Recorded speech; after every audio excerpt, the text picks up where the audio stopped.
So when the wheel is stuck on there, you've taken the lug nuts off and the alloy is stuck to the hub. What the shop told me to do, is of course with the wheel off the ground, is to put a 2x4 over it and do that several times. I know it's pretty intimidating, but that will eventually break it loose. You can also hit it off to the side here and this end and just kind of break it loose. It rusts right in there where the hub is.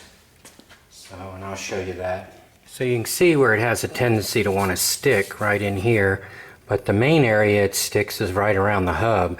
So I put a little anti-seize around there and prevent that problem from ever happening again. Today we're going to change the rear brake pads on a Volvo S80. Now these are one of the cars that I use genuine Volvo parts with. And when you use genuine Volvo parts, it comes with new hardware, your bolts with your thread locker on there and your guides. So I'm just going to reuse my guides. I like to clean them up, put them back unless they're damaged. But when you get the new ones, you can see that they just pop right off. So they're real easy to change out. My problem is the inside pads wear a lot quicker than the outside. So a lot of times I'll change just the inside pad, and I'll use the 4 new ones, and I'll just change out the inside pads a couple of times, and then by the third go around I'll have to change out all 4. So anyway, let's get to it. See how the whole assembly is turning? Well, that's a 13mm socket I have on there. Then I need a 15mm wrench to hold that, let's call it a nut for all practical purposes. Hold that, keep it from turning, and that'll allow you to, wonder what that looks like after I edit it. That'll allow you to remove the bolt. And then you can use your new one with your thread locker on there. And that's just to keep it from vibrating out. It's not like Loctite where where it really locks it down really hard. It's just anti-vibration kind of thread locker. So there's 2 bolts, of course, as with most cars, and the Volvo also.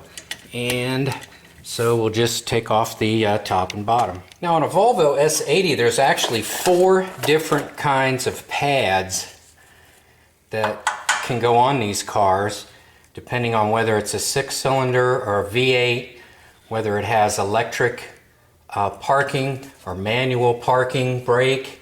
So that's actually 4 possible combinations, and all the pads are different. So if you go to your auto parts store and you don't know what you have and you just grab a pad, you have a 1 in 4 chance of getting it correct.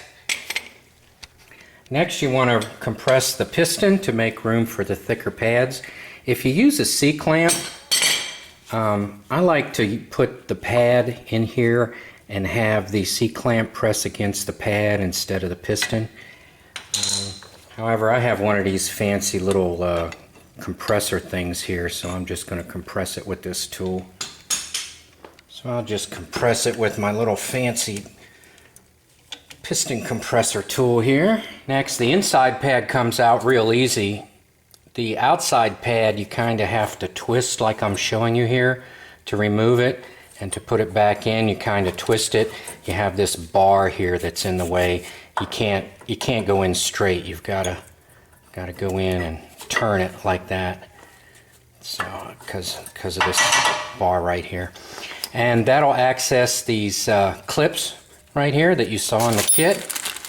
So if you want to replace those, you just pop these out of the way, one at the top, one at the bottom, put the new ones in. They're all the same, all 4. There's no right, left, up, down.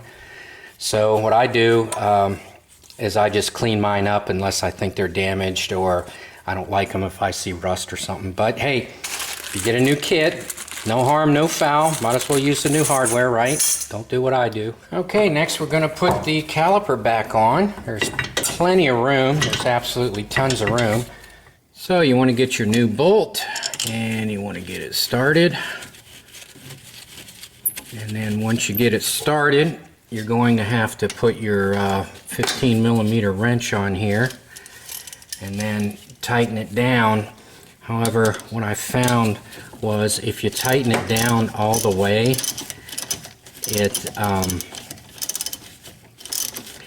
it clamps your